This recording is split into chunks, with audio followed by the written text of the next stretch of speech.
Bienvenidos a un episodio más de Marketing para Marcas Personales. Estoy aquí con Javier. Muy buenas, Carla. Buenas. ¿Y qué vamos a hacer hoy?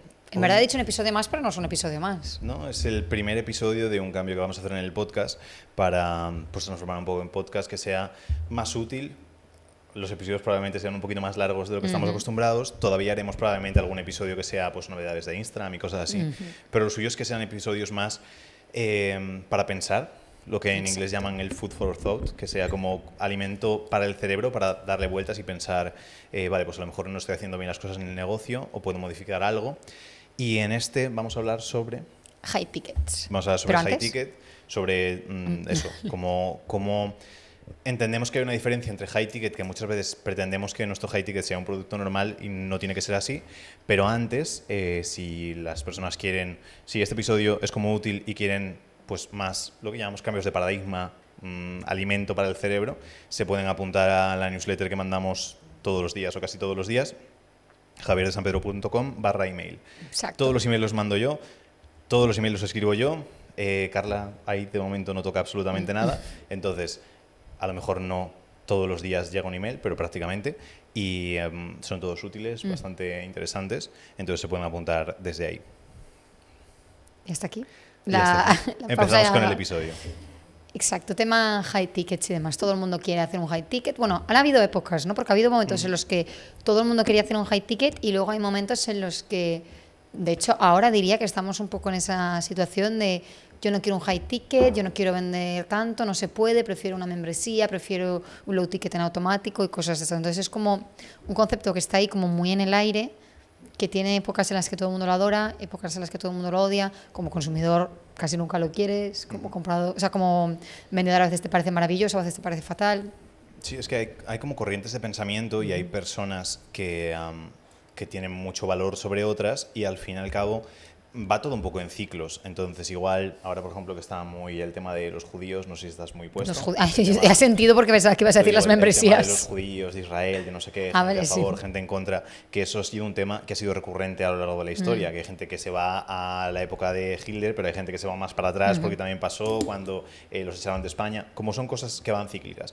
Y hay ciertas figuras o ciertas personas o ciertas organizaciones que tienen un valor muy potente cuando se trata de dirigir como la mente o el pensamiento de las personas y normalmente pasa lo mismo en nuestro pequeño mundo que es el del marketing online, etcétera, de que hay ciertas figuras que dicen no, ahora lo que funciona es esto y de repente todo el mundo empieza a hacer X cosa. Ahora de repente son los closers y de repente ves que parece que solo hay closers por ahí. Hubo la corriente hasta hace poquito, que ahora ya se ha quedado un poco estancada, pero la inteligencia artificial. Y era todo inteligencia artificial. Todos los anuncios, todos los podcasts, todos los contenidos eran inteligencia artificial. Después llegarán X cosas, tal, y hubo temporada de webinars, era lo mejor. Ahora los webinars nadie los comunica. Y ahora estamos en un punto en el que sí que ha habido esa transición de que antes era todo high ticket y ahora la gente está desapareciendo un poquito de todo el tema del high ticket. Tenemos ejemplos de Isra Bravo, por ejemplo, que ha hecho membresías de un ticket más bajo, ha sacado una nueva que nada, creo que la sacó hace una semana o 2 semanas, que son 20 euros al mes. Roberto Gamboa, que no sé si te sonará, de los Traffickers, sacó con Javi Pastor, otro copy, si no me equivoco, una revista también a 25 euros al mes o algo así. Entonces está viendo esa transición y normalmente la gente lo que hace es que cuando ve que la gente top está haciendo algo, dice, pues si estas personas lo hacen, yo también lo tengo que hacer. Aquí lo que tenemos que entender es que somos diferentes a esas otras personas y está muy de moda vale, pues si esta persona lo hace, asumo que yo tengo que hacerlo para llegar a estar como él. Pero hay que pensar, vale, ¿cómo ha hecho esa persona para llegar al punto en el que está? Y muchas veces no es lo mismo que está haciendo ahora. Que esto hay que diferenciarlo mucho en cuando... Yo qué sé, ahora por ejemplo también está muy de moda el hecho de decir no, hay que dejarse la cafeína, los estimulantes, no sé qué, porque el café es malo y es mejor todo eso. Y eso te lo dice la gente normalmente cuando después de haberse reventado a tomar cafeína durante 15 años, construir un imperio, dice no, ahora lo que hago es meditar 4 horas al día, dormir muchísimo, hacer tal, hacer cual. Son cosas que te comenta que hace ahora, pero a lo mejor no son las que hizo para llegar al punto en el que está. Entonces normalmente todo el tema de los tickets bajos, etcétera, la gente los comunica como útiles o la gente lo hace cuando ya lleva muchos años, tiene una audiencia muy muy grande y tiene sentido para ellos hacer ese estilo de cosas. Se me ocurre Hormozi, hizo un webinar el más grande de la historia, Hace como poco, no, sí, hace con unos 500.000 meses. personas y cuando terminó no hizo venta. A cualquier persona que le digas, no, voy a hacer un webinar, voy a meter a 500.000 personas después de haberme movido, haberme gastado millones de dólares en hacerlo y no voy a vender nada, te llamaría loco. Él tiene sentido porque es él, pero no tendría sentido que lo hiciese nadie más. Entonces tenemos que entender que no somos las figuras a las que a veces admiramos o aspiramos y que tendría más sentido, sin tener sentido del todo, tendría más sentido ver cómo ha llegado esa persona al punto en el que está. Y eso, si todavía sigue estando actual o sigue teniendo sentido en este punto, coger y hacer algo similar a eso, más que decir qué está haciendo ahora mismo esta persona, que es lo mismo que voy a hacer. Entonces, los high tickets sí que es cierto que es algo que ahora está un poco menos de moda, Sí. pero en la gran mayoría de ocasiones es lo que tiene sentido para las personas en general. Entonces, con casi todos los clientes, lo que marcamos, uno de los primeros pasos es, vale, vamos a desarrollar toda una estrategia para poder mejorar tu oferta y poder ofrecer un high ticket.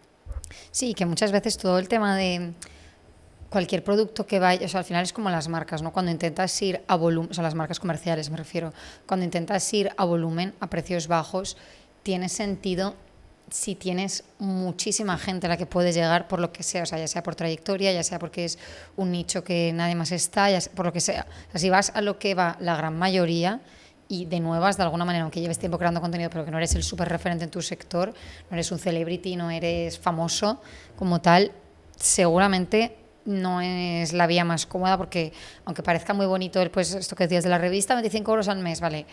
La realidad es que todos esos números, para tener tantísimos clientes, cuesta un esfuerzo muy grande de mantenimiento, de soporte, de gente no satisfecha, de gente que se le pierde, de gente que no sé qué, que podrías estar supliendo de otra manera. De hecho, justo tú tenías por ahí unos números que si nos quieres compartir, Sí, unos cálculos. es que estaba pensando en clientes que hemos tenido antes de trabajar con nosotros que hacían el tema de los low tickets o membresías o demás, y claro, es gente que no tiene millones de personas en su audiencia ni cientos de miles y se habían hecho como pues una membresía a 50 euros y tenían 3 personas y dices, vale, pues a ver qué haces con 150 euros al mes. Exacto. Que está muy bien, y encima luego se te da baja alguien, viene alguien, pero que no tiene como nada de sentido.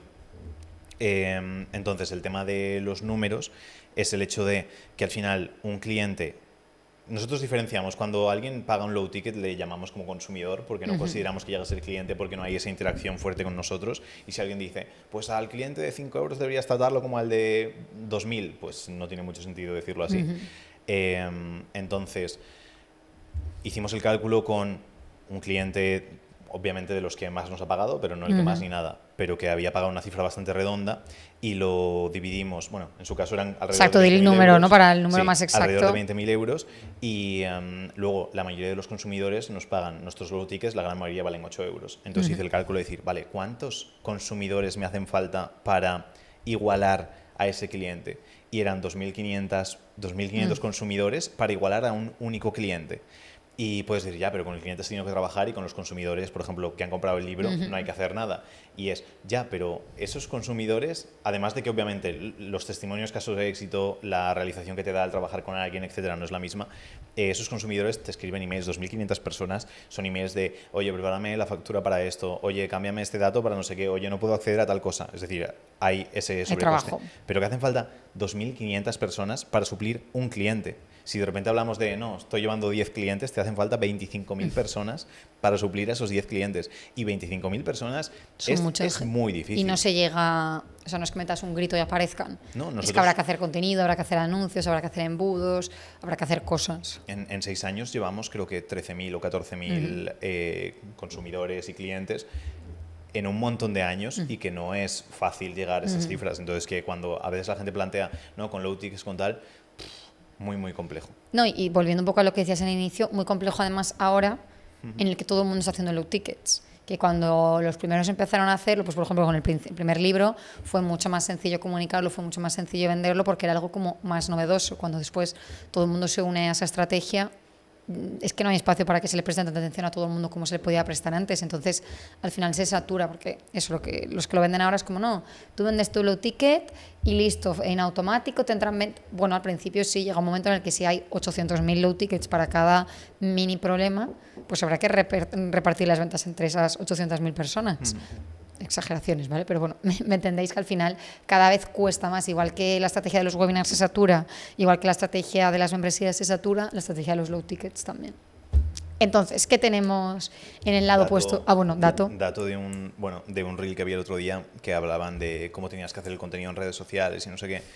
y decía, por ejemplo, ponía el ejemplo de McDonald's. No verás ningún producto en sus publicaciones, ¿sabes? Como que no ponían ni hamburguesas, ni patatas, ni nada de eso. Ponen M's.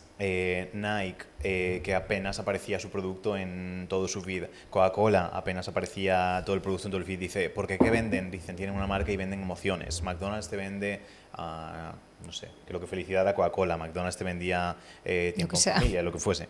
Bueno, creo que ser feliz también. Nike te vende como greatness, performance, tal y cual. Y dice, entonces lo que tienes que vender es emociones, no producto. Y luego digo, claro, porque somos Nike, porque somos McDonald's, todo el mundo sabe lo que vende. Y digo, cuando después tengo clientes que me dicen, Dios, hablé con esta persona de mi familia que conocía de hace 2 años y no sabía ni a qué me dedicaba. Y es que si no enseñas tu producto, la gente no sabe ni que lo vendes. Exacto. Es lo mismo, no podemos compararnos con lo que hace McDonald's, Coca-Cola, etcétera, o Apple, por ejemplo, que nos decía, Apple vende privacidad y creatividad. Vale, pero si vendes eso y luego la gente no sabe lo que ofreces de verdad, no eres Apple, no sabe la gente que vendes iPhone, no va a funcionar. Entonces es la diferencia entre esas partes. Entonces, ¿cuál era la pregunta, Carlos? Te iba a decir, sabiendo esto, ¿no? Un poco como lo que, no es lo que no hay que hacer, ¿no? Pero los puntos positivos y negativos, evidentemente, si tienes una audiencia enorme a la que nunca le has vendido nada, prueba a hacer un low ticket, o sea, seguramente funcione perfecto. Pero si no es el caso, o sea, si llevas tiempo vendiendo tus servicios, si eres un profesional, si haces sesiones y demás, posiblemente lo que más sentido tenga sí que sea un high ticket o al menos como parte de la estrategia de servicios, Es que no tiene por qué ser único. un low ticket, si vamos a empezar y no hemos hecho nunca nada y simplemente queremos como testear un poquito, lo veo bien. Es decir, ni siquiera plantearía como tienes que hacer algo hiper complejo, aunque obviamente si lo hacemos mejor va a salir mejor. Pero si alguien dice, nunca he vendido nada, quiero ver cómo va esto de las redes sociales, cómo puedo vender, genial, pues haz un low ticket, vende algo sencillo y ya está. Y punto. Pero sobre todo cuando estamos avanzando, la gente es que estropea completamente su negocio cuando añade un low ticket. Por el hecho de que está vendiendo algo, está satisfaciendo el deseo de la persona y después ya la no quiere persona nada compra más.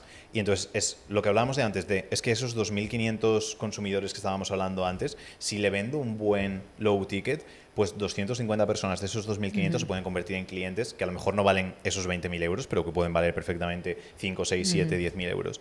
En cambio, si lo hacemos mal, esos 2.500 consumidores se quedan ahí, no van a pasar nada más. Y el problema es que no todo el mundo se puede permitir tener 2.500 consumidores. A lo mejor hay gente que tiene en todo el año 50 consumidores o 100 consumidores. Y la idea no es decir, pues tengo que aumentar esa cifra a 100.000, ¿no? Porque cada mercado da hasta donde da.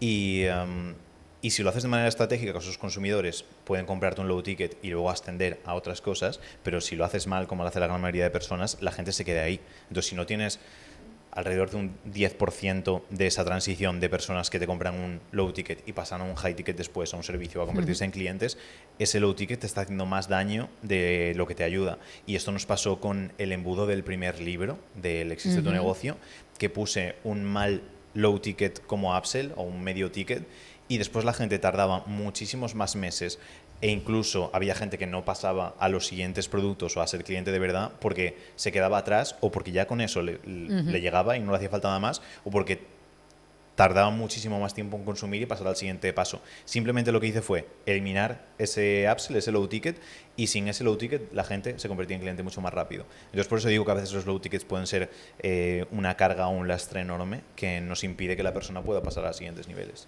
Sí, bueno, de hecho justo este mes en Visto es lo que hemos estado un poco haciendo, ¿no? El revisar de, vale, todo el mundo, bueno, todo el mundo no, pero la mayoría de clientes tienen pues su high ticket, su low ticket, su mid, su libro, su charla, su no sé qué. Entonces es ver de forma individual dentro del negocio y del camino que siguen los clientes qué tiene sentido en cada punto. Porque muchas veces lo primero que tenemos en la biografía es el link al mid ticket, por ejemplo, y ya está. O sea, ahí coges y frenas completamente todo el proceso de la persona cuando quizá podía ser muchísimo más rentable. Sí, es que entonces es estructurarlo de forma individual. Mar lo dijo, dice, me he dado cuenta de las personas que me compraban el low ticket no me compraban nada más. Y dices, ostras, entonces no le vendas el low ticket porque por 8, 9, 10, 50 euros no merece la pena perderte un cliente de 1.000 o 2.000. Exacto. Entonces a veces merece la pena, es lo que digo, si no lo vas a hacer estratégicamente y bien hecho, merece la pena eliminar ese low ticket y no tenerlo. Y luego, respecto a Mar, también una reflexión, y es que por si alguien tiene un low ticket que le funciona fenomenal y luego nadie va a nada más, muchas veces el enfoque para que el low ticket sea muy masivo no es lo que nos va a hacer que la gente avance después. Quiero decir que si el low ticket es como muy genérico o algo como muy radical o muy llamativo dentro de nuestro nicho, posiblemente no nos atraiga la gente más adecuada y después esa gente no pasa. Entonces, si el negocio fuera solo vender low tickets porque tenemos una audiencia enorme, porque tenemos un nicho enorme, lo que sea, ok, te puedes quedar ahí, pero si luego tú quieres pasar a high tickets porque sacas más dinero de eso, porque lo disfrutas más, porque te apetece, porque lo que sea, hay que ver cómo estás enfocando el low ticket porque quizá el enfoque más generalista no es el mejor. Pero bueno, esto es otro tema. High tickets. High tickets. Lo primero que hay que entender con los high tickets es que la persona media o el empresario medio los tiende a entender como un bien necesario y la gran mayoría de los high tickets son bienes de lujo. Por lo tanto, hay que tratarlos como bienes de lujo igualmente. Porque la persona no deja es decir, no compara nuestro servicio o no compara nuestro high ticket con lo que puede ser la compra, la factura de la luz, con la gasolina. No, es un bien de lujo, por lo tanto, tiene que tener ciertos atributos o ciertas características que tienen todos los bienes de lujo. Entonces, cuando alguien piense en, vale, voy a hacer mi asesoramiento fitness de no sé qué, o mi entrenador personal, o voy a hacer terapia, o voy a hacer X, para muchas personas sí que puede ser necesario en el sentido de... pero bueno, es que es difícil. Estoy pensando, por ejemplo, en un terapeuta o un psicólogo que trata a gente con depresión, que puede ser, sin terapia no soy capaz de sobreponerme y llevar una vida normal, y puede ser necesario, nunca va a ser tan necesario como la comida y como la bebida, pero puede ser necesario, pero la persona cuando está en ese punto probablemente ni siquiera lo valore o no esté como dispuesto a hacerlo, y es más en el punto en el que considera que funciona, que diga, vale, veo que esto es necesario para mí, pero a futuro. Normalmente, para la gente es un bien extra, es algo que puedo añadir, no es algo que considere que es imprescindible como el vivir. Entonces va a anteponer muchísimas cosas antes que nuestro servicio o nuestro bien o nuestro producto. Entonces hay que tratarlo como un bien de lujo porque entonces es cuando se venderá como un bien de lujo. Sí, luego a raíz de esto también tener en cuenta el tipo de cliente al que vamos, porque muchas veces también ocurre que al intentar vender un high ticket, ya sea por la necesidad que resolvemos, por cómo lo planteamos o por cómo lo comunicamos, nos enfrentamos como siempre a tipos de clientes, bueno, a tipo de personas, mejor dicho, que no están en las condiciones para adquirir ese bien de lujo. Entonces, tratar de estar constantemente vendiendo un bien de lujo a alguien que no se puede permitir un bien de lujo y que está pensando, pues como dices, en la factura, en el coche, en el alquiler, en no sé qué, no es la forma más eficiente de posicionar tu high ticket. ¿Qué pasa? Que muchas veces, por cómo tenemos planteado el negocio, nos lleva a siempre estar en ese tipo de clientes. Por ejemplo, en el tema de los emprendedores, lo hemos dicho muchas veces, de agencias o emprendedores que trabajan para otros emprendedores. ¿Qué pasa? Que en el nicho del emprendedor que está empezando, de tengo una idea, o me acabo de dejar el trabajo y tengo una idea, es muy grande y hay mucha gente, pero posiblemente estén en ese punto tan inicial por algo y tengan muy poco presupuesto. Entonces, quizá tratar de posicionar un high ticket como un bien de lujo allí no es la forma más rentable de salir. Ahí, por ejemplo, sí que tendría más sentido un low ticket o un mid ticket. Sí, Ormozi decía, si quieres ganar más dinero, soluciona los problemas de los ricos. Entonces es el hecho de ir Entonces, ¿quién atiende a los...? No, es seleccionar un público mejor. Hay muchos, por ejemplo, entrenadores, que no digo que sea la solución, pero hay muchos entrenadores que les va muy bien, que son entrenadores de empresarios, por ejemplo. Pero simplemente hay gente que tiene más recursos y hay gente que tiene menos.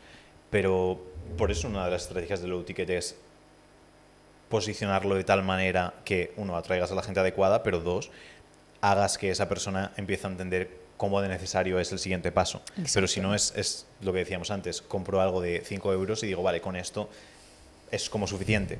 En el sentido de, voy a poner un mal ejemplo, pero si quieres un bolso, ¿cuánto vale un bolso de Louis Vuitton, Carla? 1.500 a partir, más o menos. 1.500, por ejemplo. Si yo te doy para que lo pruebes, sí, voy a decir una réplica de un bolso, para que lo pruebes por 10 euros, te lo compras, si te gusta, a lo mejor dices, pues ahora que ya tengo la réplica, ¿para qué me voy a gastar 1.500 en uno si prácticamente es lo mismo? A ver, bueno, dime, termina. No, y aquí estamos hablando eso de como el bien de lujo en sí total, pero esto lo ponemos muchas veces de ejemplo con tema de restaurantes o demás. Si yo te tengo que pagar 100 euros por una paella, pero te digo, bueno, pruébate este tupper de paella por 10 euros, tal y cual, ya me lo he comido, ya más o menos tengo el estómago lleno, no voy a pagar 100 euros por más de lo mismo, entre comillas. Entonces, por eso cuando lo planteamos como un bien de lujo empiezan a salir ciertas connotaciones que sí que nos ayudan realmente a vender mejor.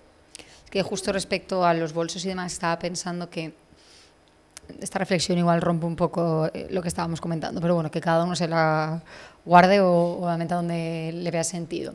Y es el hecho de que las marcas de lujo, los accesorios, Hermès, Gucci, lo que sea, todo lo que son los accesorios, bisutería, gafas, pañuelos, todo esto, no lo venden, o sea, no lo venden al precio que tocaría y está como muchas veces desproporcionado, precisamente con el objetivo de que una persona que no se lo pueda permitir realmente de alguna manera no lo lleve, porque de alguna manera está como devaluando la marca. Entonces, aquí ojo, porque también el low ticket, la idea muchas veces es ponerlo bajito para que la gente entre, pero que también tengamos en cuenta un poco como esa reflexión de, es que igual hay clientes que no quiero que sean clientes de ninguna manera. No consiste en poner el low ticket a 300 euros, ¿vale? Como las gafas, nada de esto. Pero sí el pensar un poco en, oye, es que la exclusividad tiene que afectar un poco a todos los ámbitos. No es soy exclusivo en el high ticket, pero bueno, lo demás ahí está. Entonces, bueno, como reflexión para quien le cuadre. Sí, es interesante por eso, porque unas gafas igual valen 300, 400 euros. Sí, o las gafas aún pueden tener más sentido. Por ejemplo, la bisutería, que es bisutería, o sea, que es una joya de Chanel que se te va a poner mala, igual que si te la compras en Zara, igual vale 500 euros. De hecho, ¿Están de moda ahora las pulseritas estas como con tréboles o algo así? No, pero eso sí que es muy caro. Sí, eso, por si no me eso equivoco, digo. la marca es Van Cleef y eso valen como 30.000 euros. Ah, muy bien. Eso nada que ver. O sea, bueno, sí, algo que ver, pero eso, por ejemplo, es joya. Ajá. Pero yo me refiero más al tema de, pues eso, típico collar de Chanel, que es bisutería. O sea, que eso es como si te compras un anillo en Zara. Igual vale, pues eso, 300, 400, 500, y no tiene ningún sentido. De hecho, hay mucha gente en redes sociales como criticándolo, pero es, o sea, criticando a la gente que lo compra, en plan, estamos locos. O sea, ¿cómo compras bisutería por 500 euros? Que por 500 euros igual tienes ya algo de una joya normal, pero es como, es que hasta ahí llega un poco el querer tener ese estatus, que te acabas comprando una cosa que no lo vale de ninguna de las maneras, pero la marca te lo pone a ese precio para que no vaya todo el mundo con su collarcito. Y el que vaya con eso, que sea porque le ha supuesto un esfuerzo. Sí, ahí has dado la clave. Réplicas hay en todas partes, ¿vale? Con estatus has dado la clave, porque al final es mucho en lo que se basa para poder vender un bien de lujo, que tiene que ir ligado a un estatus. En el sentido de que si vamos a vender un high ticket, hay que pensar en estatus en dos vertientes, tanto en estatus propio como estatus que adquiere el cliente cuando nos compra. No sé si se entiende el concepto explicado así. Explícalo mejor, pero sí. Es el hecho de que al final, cuando vendemos un high ticket, siempre que queremos comprar algo que consideramos costoso o de un ticket más elevado, tenemos que entender al final que estamos comprando algo por lo cual no una calidad percibida en sí, pero sí que tiene ciertas connotaciones que a lo mejor no tienen otras cosas. Por ejemplo, el hecho de si...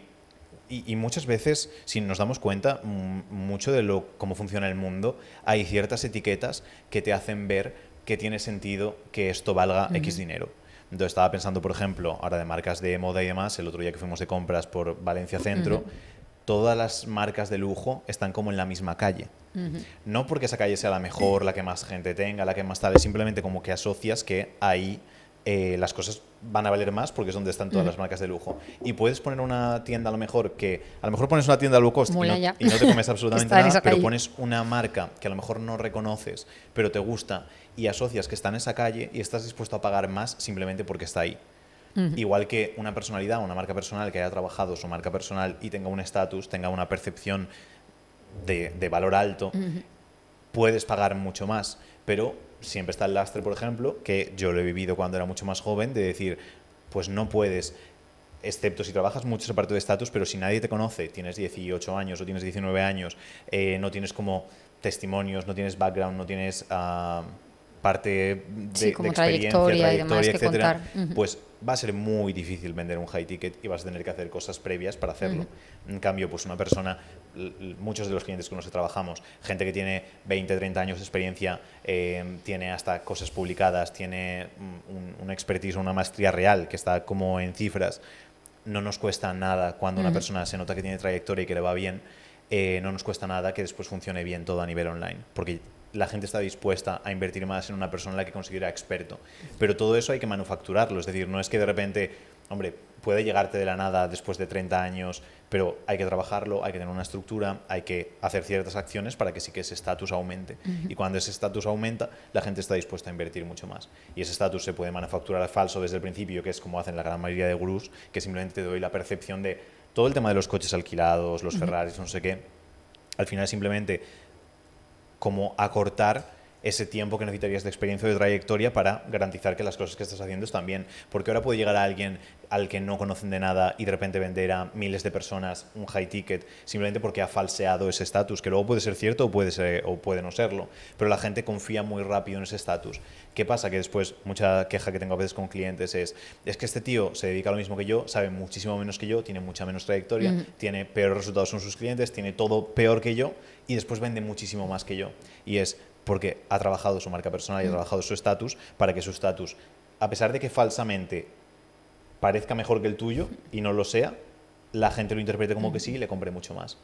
Y entonces nos estamos haciendo un disservice, un mal servicio, si no trabajamos nuestro estatus, porque después llega alguien con un estatus real mucho peor que nosotros, pero una percepción de estatus mucho mayor, sí, y le compran a él y a nosotros no. Exacto. Entonces hay que trabajar muchos estatus. Entonces eso es el estatus propio.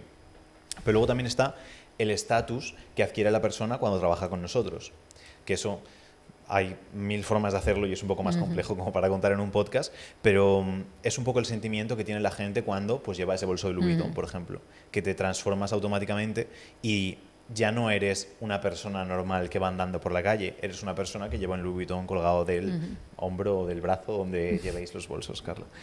Entonces la percepción, la transformación de ese estatus que consigue la persona, además de ser instantánea, luego es personal de cada persona, pero es tanto propia como externa, es decir, se consigue de ambas formas. Igual que cuando las personas se apuntan al gimnasio, que de repente se sienten más activas, o cuando alguien se pone una ropa de Nike y siente que va a correr más rápido hoy porque ha estrenado la ropa, son ciertas cosas que ocurren porque te has puesto esas deportivas de Nike, porque te has puesto esa camiseta, porque te has puesto esa ropa y dices, ¡buah! Hoy sí que voy a hacer bien mi ejercicio porque llevo esto. Es ridículo, es absurdo, pero ocurre. Y es que ocurre a nivel percepción, pero ocurre a nivel realidad. Probablemente ese día entrenes más fuerte y más todo porque te has puesto esa ropa. Lo mismo con el estatus, lo mismo con el maquillaje. Me imagino, no sé tú tampoco si utilizas maquillajes súper especiales, pero lo mismo es como, no, cuando me pongo para una cita especial me pongo el maquillaje de tal marca o me pongo la ropa interior de tal cosa. Al final son 4 tejidos unidos con una máquina tejedora igual. La ropa interior de Calvin Klein y la ropa interior de Zara, pero es un momento especial, me pongo esto. No sé cuál es más premium, porque en Zara están sacando línea de lencería top. Sí. ¿Qué marca de lencería hay hipercara? No sé ninguna referencia. Vale, pues imaginemos eso o irte a comprar al mercadillo, por ejemplo. Al final si Zara era la premium de las dos que has dicho. Pues eso. Entonces es el hecho de decir, al llevar eso me siento más atractivo, cambian ciertas cosas en mí al hacerlo. Y eso es algo que tenemos que hacer, esta transición a nuestro high ticket, porque la gente muchas veces entiende, no, contrato este servicio y ya está. No, cuando te contratan tu servicio, cuando contratan tu producto, cuando compran tu programa, tienen que sentir esa transformación y ese aumento de estatus simplemente por haber accedido a eso.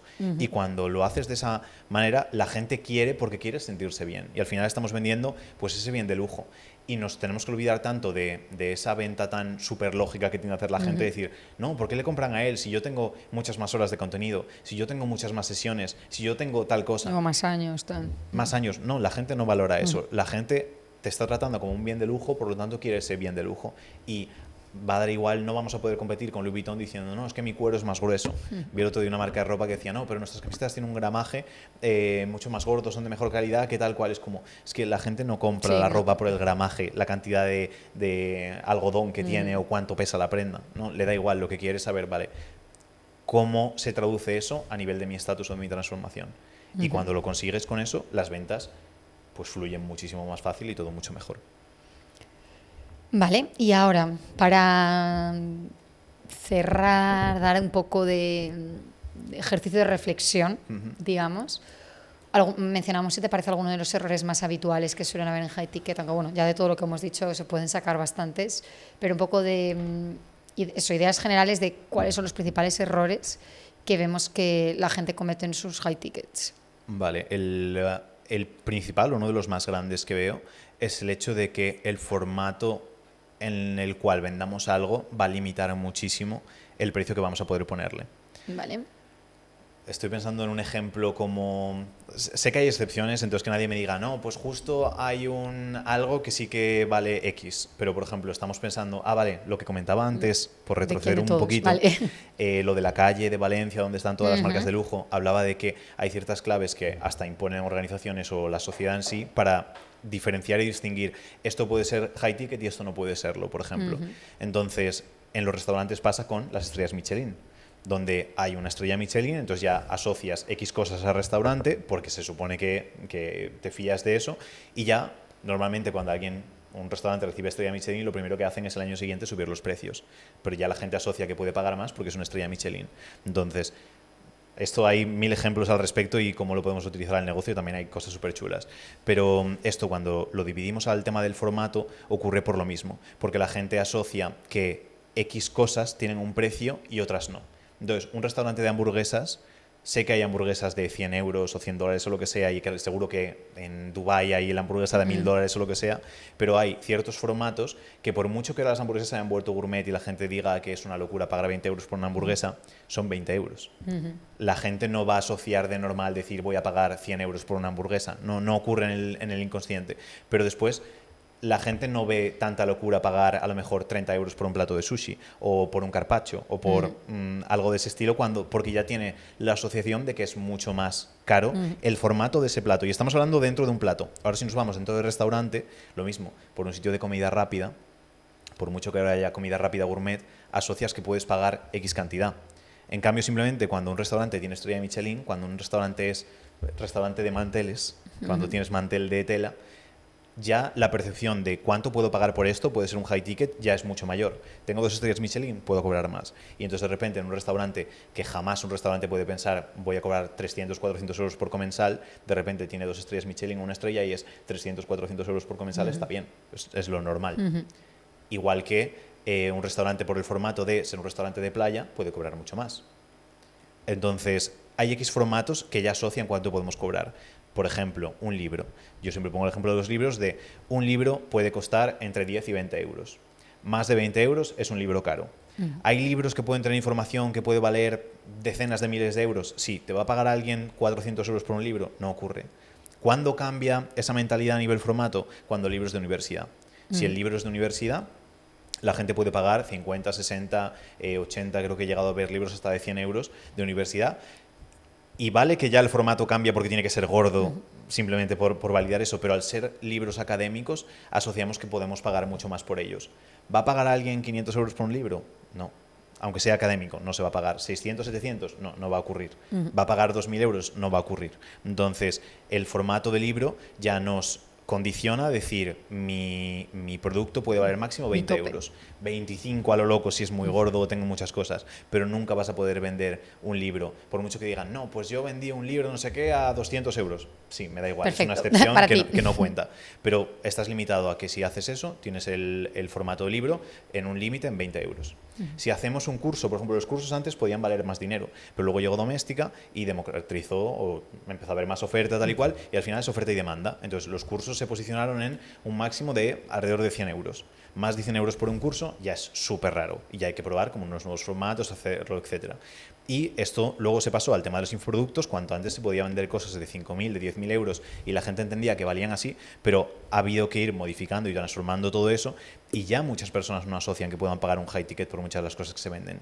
Entrenamiento personal, sí que para algún entrenador que cobre a 200, 300 euros la hora, pero no ocurre. Por hora, pues de 10 euros que cobran los que menos cobran, a lo mejor 50, 60 los que cobren más. Algunas excepciones a 100, pero no ocurre el hecho de marcarlo de esa manera. Un entrenamiento personal a nivel paquete, lo mismo, tienes ciertas limitaciones. Hay que hacer una transformación, hay que un poco más modificar allá. esa parte de estatus, etcétera, etcétera, para poder cobrar un high ticket de verdad.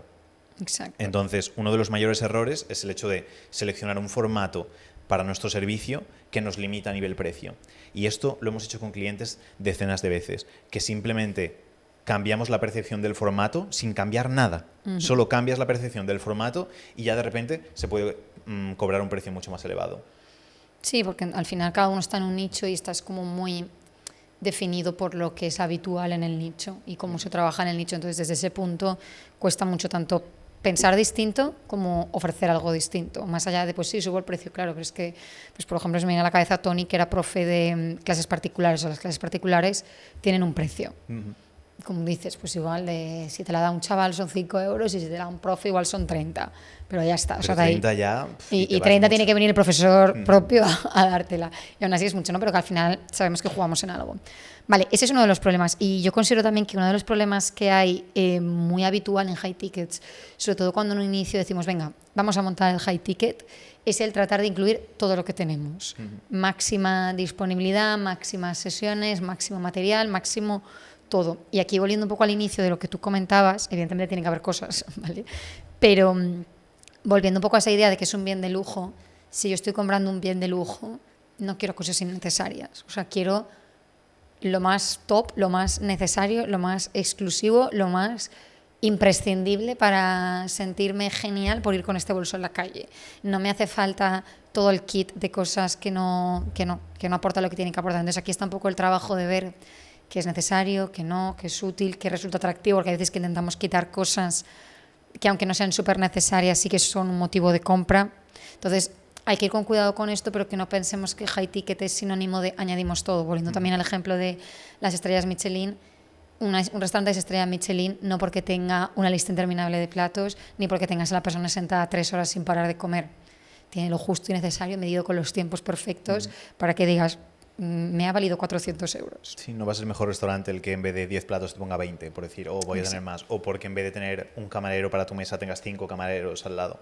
Y muchas veces conseguimos justo el efecto contrario, que denota necesidad o denota poca confianza por nuestra parte el hecho de decir, no, tengo que añadirte un montón de cosas para sentir que estoy justificando que esto realmente lo vale. La gente va, se compra un bolso de Louis Vuitton pagada 2.000 euros o 1.500 euros, se lleva el bolso y ya está. No necesitas que hable el bolso. No, me hace falta no sé qué, que estemos hablando un rato, o lo que dice la gente, no, es que hace falta unas... Alguien me dijo una vez, dice, no, es que no puedo vender mi servicio, me hace falta una llamada primero, después hacer una reunión, después hacer una segunda reunión y después una última reunión para como validar todo. Y digo, che, estamos vendiendo tickets el doble y el triple de lo que estás vendiendo tú ahí con una llamada de 15 minutos. No hace falta eso. Muchas veces tenemos lo mismo. Concepciones mentales sí. De decir, no tengo que hacer así para que sea posible venderlo de esta manera y no ocurre. Tampoco quiere decir que cualquiera pueda vender de cualquier forma, por lo que decíamos antes, que va ligado a un estatus, a todo un trabajo detrás para tener todo eso, pero puede ser contraproducente el hecho de añadir muchas más cosas. Y es un error súper común el ver high tickets, que hay tantas cosas que se pierde un poco el objetivo del high ticket como tal, que es que haya una transformación. No puede haber una transformación si tengo que perder una semana entera entendiendo el servicio. No va a haberla. Y con esto no sé si tienes algo más... No, eso es todo. El que quiera más, bueno, feedback siempre para esto, sí. Pero después recordar que en javierdesanpedro.com/email para apuntarse a la newsletter, recibir email diario con contenido transformacional. Exacto. Y nos vemos en el próximo episodio. Carla. Hasta otra.